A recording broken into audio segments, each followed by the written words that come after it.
అనగనగా కాశీపురం అనే గ్రామం. ఆ గ్రామంలో రాముడు, భీముడు అనే ఇద్దరు స్నేహితులు ఉండేవారు. వారికి ఆ ఊరిలో చెరో ఎకరం నేల ఉంటుంది. ఇద్దరూ కష్టపడి వ్యవసాయం చేసుకుంటూ జీవనం సాగించేవారు. ఒకరోజు ఉదయం రాముడు భీముడి ఇంటికి వచ్చి, త్వరగా రా భీముడు, పొలానికి బయలుదేరదాం. నాకు కాస్త ఆలస్యం అవుతుంది, నువ్వు బయలుదేరు అని భీముడు చెప్పగా రాముడు పొలానికి బయలుదేరతాడు. కాసేపు తర్వాత భీముడు కూడా భోజనం తీసుకుని పొలానికి బయలుదేరతాడు. కొంత దూరం నడవగా దారి మధ్యలో ఒక ధనవంతుడు ఎదురుపడతాడు. ఆ ధనవంతుణ్ణి ఇంతకు ముందు ఎక్కడో చూసినట్లు భీముడికి అనిపిస్తుంది. అయ్యా, మిమ్మల్ని ఎక్కడో చూసినట్లు ఉంది. ఇంతకు మీరెవరో తెలుసుకోవచ్చా? అది విని ధనవంతుడు ఒక నవ్వు నవ్వి ఇలా అంటాడు. అరే, నేను భీముడు, నీ చిన్ననాటి మిత్రుడు రంగాని. రంగా, నువ్వా? ఏమిటి మిత్రమా ఈ మార్పు? నేను అస్సలు నమ్మలేకపోతున్నా. అది సరే కాని నువ్వు అలాగే రాముడు ఎలా ఉన్నారు? మా సంగతి పక్కన పెట్టు మిత్రమా. చిన్నప్పుడు పేదరికంలో చాలా ఇబ్బందులు పడుతూ మీ నాన్న చేసిన అప్పులు తీర్చలేక ఉన్న ఇల్లు కూడా అమ్మేసి ఊరిని విడిచి వెళ్ళిపోయారు కదా. మరేలా ఇంతకీ ధనవంతుడివి అయ్యావు? అంతా జ్యోతిష్యుడి మహిమ. ఏమిటి జ్యోతిష్యుడి మహిమ? అవును భీముడు, నేను ఒక 6 నెలల క్రితం దారి తప్పి అడవిలోకి వెళ్ళిపోయాను. అప్పుడు నాకు ఆ అడవిలో ఒక ముసలావిడ కనిపించింది. నా కష్ట సుఖాలు తెలుసుకొని నాకున్న కష్టాలు పోవాలంటే అక్కడే ఉన్న జ్యోతిష్యుణ్ణి కలిసి వెళ్ళమని సలహా ఇచ్చింది. ఆయన వల్లే నేను ఈరోజు ఇంతటి ధనవంతుణ్ణి అయ్యాను. అవునా? ఎలా? జ్యోతిష్యుణ్ణి కలిసి వచ్చిన వారం రోజుల తరువాత ఒక రోజు రాత్రి ఎవరో నా ఇంటి తలుపును తట్టారు. అప్పుడు తలుపు తెరవగా ఒక దొంగ నా దగ్గరకు వచ్చి తనని ఊరు ప్రజలు పట్టుకోవడానికి ప్రయత్నిస్తున్నారని, తనకి తలదాచుకోవడానికి చోటు కల్పిస్తే తాను దొంగతనం చేసిన డబ్బులో సగం డబ్బుని ఇస్తానని చెప్పాడు. అలా దొంగకి సాయం చేసి బోలెడంత డబ్బుని ఆ దొంగ ద్వారా పొందాను. ఇదంతా ఆ జ్యోతిష్యుడి మహిమే అని రంగా చెప్పగా భీముడు ఆతృతగా ఇలా అడిగాడు. ఎంతకు ఆ జ్యోతిష్యుడు ఎక్కడ ఉంటాడు?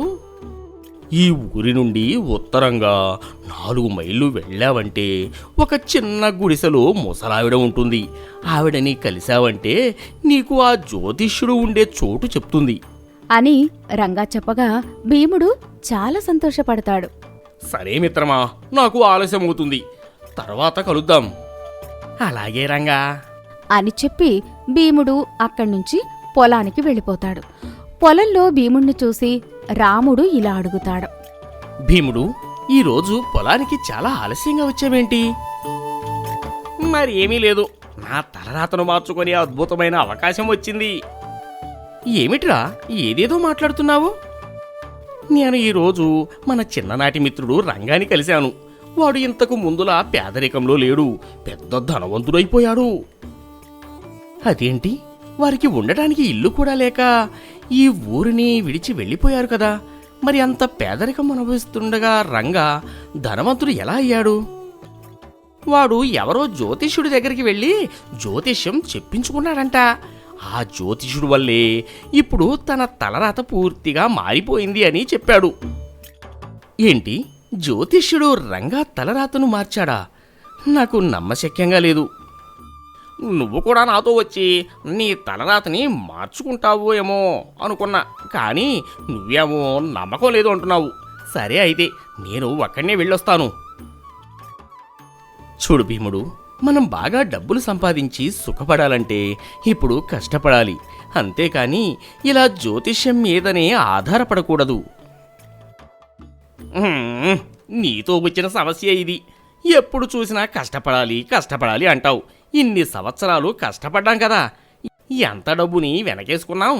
అయినా నీకు ఇప్పుడు అర్థం కాదులే. నేను కూడా రంగాల పెద్ద ధనవంతుడు అయ్యానంటే అప్పుడు అర్థమవుతుంది. నీ స్నేహితుడిగా నేను చెప్పాల్సింది చెప్పాను, ఆ తరువాత నీ ఇష్టం. నేను మాత్రం ఎప్పటికీ నా కష్టాన్నే నమ్ముకుంటాను.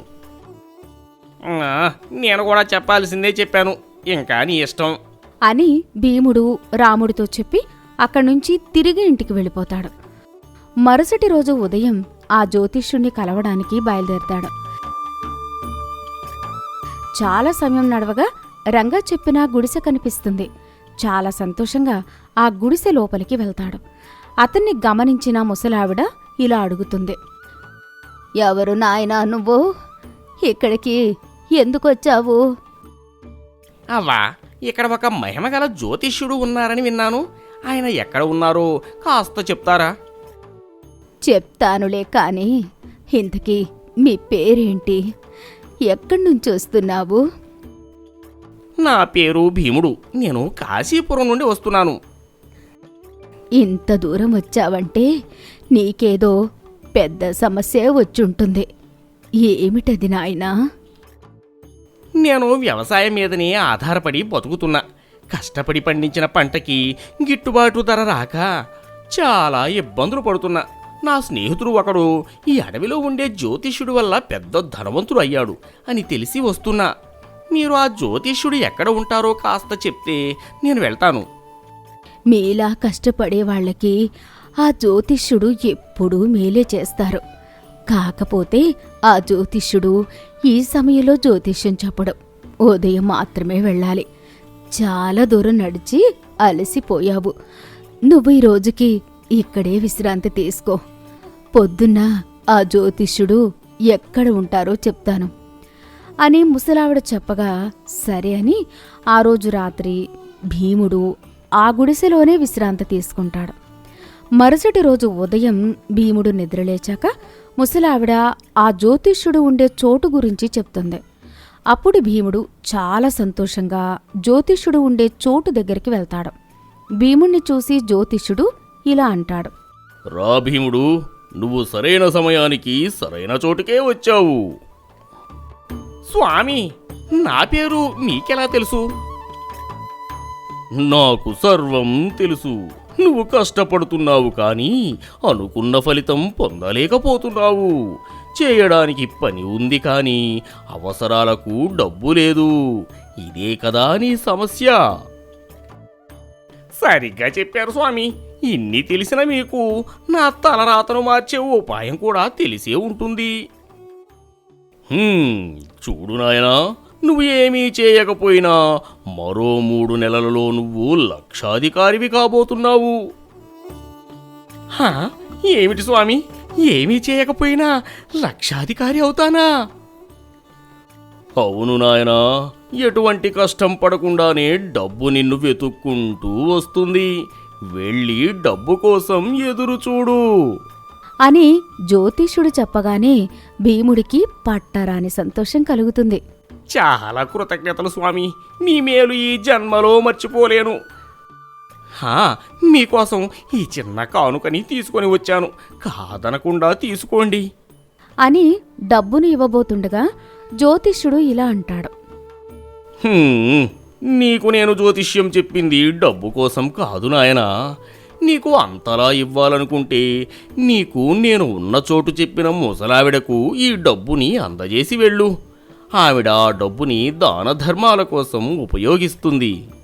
అలాగే అని చెప్పి భీముడు అక్కడ్నుంచి తిరిగి ముసలావిడ దగ్గరికి వెళ్ళి డబ్బులిచ్చి తిరిగి తన ఊరికి బయలుదేరతాడు. మరో వారం రోజులు గడుస్తుంది. భీముడు ఏ పని చేయకుండా ఇంట్లో విశ్రాంతి తీసుకుంటూ తనకు రాబోయే డబ్బుతో ఏం చెయ్యాలా అని ఆలోచిస్తూ ఉంటాడు. ఒకరోజు రాముడు భీముడి ఇంటికి వచ్చి, ఏమిటి భీముడు, గత కొన్ని రోజులుగా పొలానికి రావడం లేదు? నీరు లేక నీ పంటంతా ఎండిపోతుంది.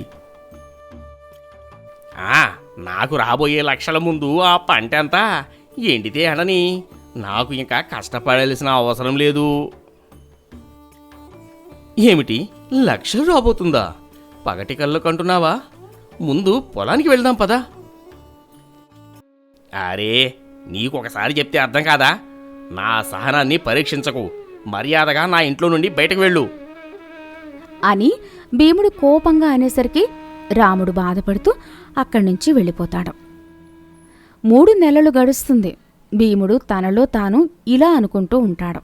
ఇదేంటి, ఆ జ్యోతిష్యుడు చెప్పిన 3 నెలలు గడిచిపోయినా 1 రూపాయి కూడా రాలేదు. పైగా ఇంట్లో ఉన్న డబ్బంతా ఖాళీ అయిపోయింది. ఇప్పుడు పిడికెడు బియ్యం కొనడానికి కూడా డబ్బు లేదు అని తనలో తాను అనుకుంటూ ఉంటాడు. మరో 2 వారాలు గడుస్తుంది.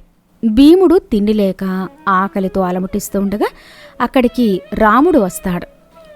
చూసావా భీముడు, లక్షలు రాబోతుంది అని ఏ పని చేయకుండా ఖాళీగా నెలలు గడిపేశావు.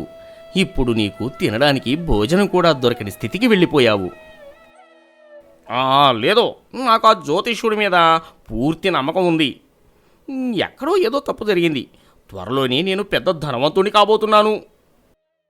అరే, ఇంత జరిగినా నీకు ఆ జ్యోతిష్యుడి మీ నమ్మకం పోలేదా?